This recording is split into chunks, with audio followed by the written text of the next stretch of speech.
ফেরেশতারা আল্লাহকে নারাজ করে ফেলেছিলেন উল্টা পরামর্শ দিয়ে।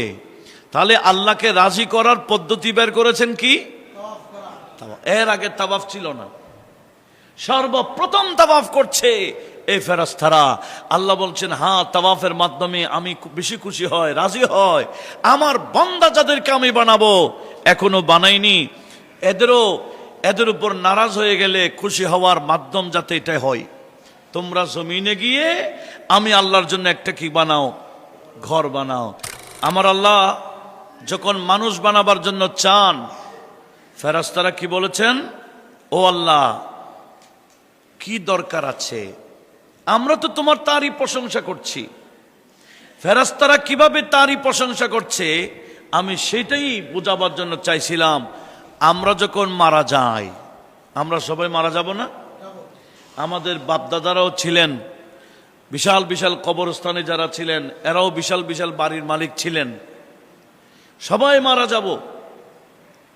আমার নবীজি বললেন, আমরা যখন মারা যাই আমাদের দুই কাঁধের ফেরেশতারা আসমানি জগতে উঠে যায়।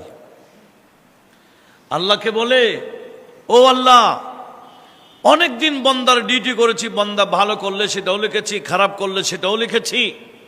এখন বন্দাইটা তো মারা গেছে, এখন আমাদের আর ডিউটি নাই।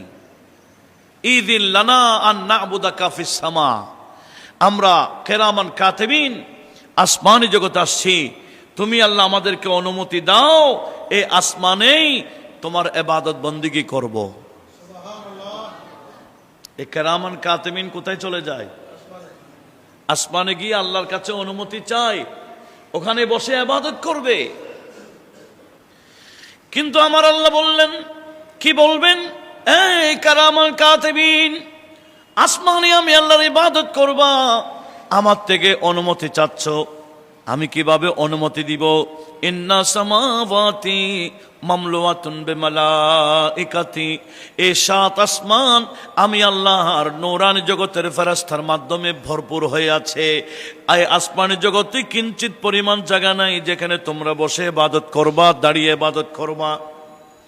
এরকম জায়গা আসমানি জগতে নাই, সব জায়গায় ফেরেশতাদের মাধ্যমে ভরপুর হয়ে আছে। তাহলে ইবাদত করার মধ্যে আল্লাহর বান্দার অভাব আছে? এই ফেরেশতার মধ্যে যারা ইবাদত করছে এরা ইবাদত করতেই আছে। আর আমরা, আল্লাহ বলেন, আমি আমার বান্দা ইনসানকে বানিয়েছি, জিনকে বানিয়েছি। কেন? লিয়াবুদুন মানে লিয়ারিফুন, আমি আল্লাহকে চেনার জন্য। আমি আল্লাহকে চান, যারা আমি আল্লাহকে চিনে আমার কুদরত নিয়ে গবেষণা করে, এরা আমি আল্লাহর দরবারে সিজদা দিলে আর উঠতে চাই না। সেজন্য যারা আল্লাহকে চিনে ওই সমস্ত বান্দারা রাতে ঘুমাই কাটাই না, এরা আল্লাহর বান্দা থেকে বন্ধু হওয়ার জন্য গোটা রাত ইবাদত করে করে কাটায়। একটু জোরে বলি না সুবহানাল্লাহ। আল্লাহর বন্ধু যারা, এরা কি এমনি বন্ধু হয়ে গেছে? না, এরা আল্লাহকে চিনেছেন, এরা আরিফ বিল্লাহ হয়েছেন।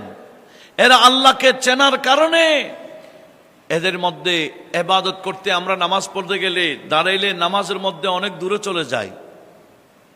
নামাজের মধ্যে আমরা দাঁড়াইলে এক এক সময় এক এক দেশে চলে যাই, এক এক জায়গায় চলে যায়, এক এক ব্যবসাতে চলে যায় নামাজ অবস্থায়। কিন্তু আমার নবীজি বলেন, নামাজ কেমনে পড়বা? কাআন্নাকা তারাহু, এমন ভাবে তুমি নামাজটা পড়বা যে তুমি আল্লাহকে দেখতেছো, তুমি আল্লাহকে দেখো। ওয়াইল্লাম তাকুন তারাহু, আল্লাহকে না দেখলেও ফাইন্নাহু ইয়ারাকা, সে আল্লাহ তো তোমাকে দেখেন। এই বিশ্বাস করে নামাজ পড়ো, দেখবে ওই নামাজের মধ্যে মনটা থাকবে। একটু জোরে বলি না সুবহানাল্লাহ। আমরা আল্লাহর সামনে দাঁড়াইছি, এরকম খেয়াল করে নামাজ পড়তে হবে। আল্লাহ আমাকে দেখছেন, আমি কিভাবে রুকু করছি, কিভাবে সিজদা করছি, কিভাবে ইবাদত বন্দেগী করছি, এগুলো আল্লাহ দেখেন। এই বিশ্বাস করে যারা নামাজ পড়ে ওই সমস্ত বান্দাদের মনটা অন্যদিকে আর যায় না। একটু জোরে বলি না সুবহানাল্লাহ। তাহলে আল্লাহর দরবারে আল্লাহর জন্য ইবাদত করার কোনো বান্দার অভাব আছে? গোটা 7 আসমান ভরপুর ফেরেশতারা ইবাদত করছে। আর আমাদেরকে কেন বানালেন? আল্লাহ বলে আমার বান্দারা, এই মানুষেরা গুনাহ করার ক্ষমতা দিয়েছে, এরা গুনাহ করবে, তবে গুনাহ করে যাতে বসে না থাকে, তওবা করুক, যাতে আমি আল্লাহ যে তাওয়াব এটা প্রকাশ পায়। এরা ক্ষমা চাক, ইস্তিগফার পড়ুক, যাতে আমি আল্লাহ যে গফুর এবং গফফার এটা প্রকাশ পায়। একটু জোরে বলি সুবহানাল্লাহ। রব্বুল আলামিন ওই ফেরেশতাদের থেকে যখন পরামর্শ চাইলেন, আমি জমিনে আমার প্রতিনিধি বানাবো, ইনসান বানাবো, কি বলতে চাও বলো। তারা বলে কেউ দরকার কি, আমরা তো তোমার ইবাদত বন্দেগী করি, তাসবিহ পাঠ করি। তখন আমার আল্লাহ বলে ইন্নী আলামু মা লা তা'লামুন, আমি আল্লাহ যা জানি তোমরা তা জানো না। আমার আল্লাহ ওই ফেরেশতাদের উপর এক ধরনের রাগ করে ফেললেন। আমি ইচ্ছা করেছি মানুষ বানাবো, তোমরা এখানে বাঁধা কেন দিলা, উল্টা পরামর্শ কেন দিলা? রব্বুল আলামিন যখন রাগ দেখালেন, তখন ফেরেশতারা আল্লাহ পাক সুবহানাহু ওয়া তাআলার রাগটাকে রাগ থেকে আমার আল্লাহ খুশিতে পরিণত করবার জন্য ফেরেশতারা কি করলেন, বাইতুল মামুর যেটা আছে আসমানের জগতে, আল্লাহর একটা ঘর আছে ওই কাবা শরীফের বরাবর উপরে, ওই বাইতুল মামুরের চতুর্দিকে ফেরেশতারা তাওয়াফ করা শুরু করে দিলেন। এরা ফেরেশতারা যখন তাওয়াফ করা শুরু করে দিলেন, আমার আল্লাহ তাদের তাওয়াফ দেখে তাদের উপর নারাজ যেটা ছিলেন, আমার আল্লাহ এটা ফেলে দিলেন। এই সমস্ত ফেরেশতারা যারা তাওয়াফ করছিলেন বাইতুল মামুরে, আমার আল্লাহ তাদের উপর আবার রাজি হয়ে গেলেন। আল্লাহ ফেরেশতাদের উপর নারাজ ছিলেন, আর সেই নারাজগিকে পরিবর্তন করে আমার আল্লাহ কিভাবে রাজি করা যায়, আল্লাহকে ফেরেশতারা বেছে নিয়েছেন কি করা? একটু জোরে বলেন না। বাইতুল মামুরের তাওয়াফ যখন করলেন, আমার আল্লাহর রাগ চলে গেল, আমার আল্লাহ তাদের উপর খুশি হয়ে গেলেন এবং বললেন, এই আমি যে বন্ধ বানাবার জন্য চাচ্ছি, কি চাইলা? বাইতুল মামুরের বরাবর তোমরা ফেরেশতারা গিয়ে আমি আল্লাহর জন্য একটা ঘর বানাও, যাতে আমার বান্দা যাদেরকে আমি বানাচ্ছি এরাও যদি কোনো গুনাহের কারণে আমি আল্লাহকে নারাজ করে ফেলে, এরা যাতে ওই ঘরের তাওয়াফ করে, আমি আল্লাহ তাদের উপর যাতে খুশি হয়ে যায়। তাহলে ফেরেশতারা আল্লাহকে নারাজ করে ফেলেছিলেন উল্টা পরামর্শ দিয়ে। তাহলে আল্লাহকে রাজি করার পদ্ধতি বের করেছেন কি? এর আগে তাওয়াফ ছিল না, সর্বপ্রথম তাওয়াফ করছে এই ফেরেশতারা।